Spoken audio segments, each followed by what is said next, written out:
Večeras sledi ludilo u eliti, nije vanredno ubacivanje i niko neće biti izbačen, nema žurke, a ipak ćete biti prikovani uz ekran. Ovo obećava zabavu do sitnih sati. Večeras se u Eliti 9 dešava nešto što je nesvakidašnje, ali što opet sa druge strane krasi svaku sezonu Pinkovog realitija, pa ni ova 9 neće biti izuzetak.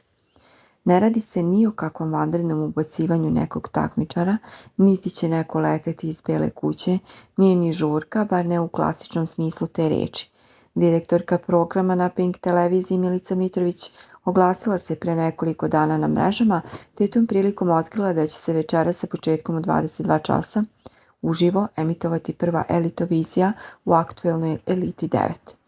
Ne sumnjamo da će učesnici dati sve od sebe da kupe poverenje gledalaca, ali stručnog i novinarskog žirija, kao i da naprave šou za pamćenje i prepričavanje.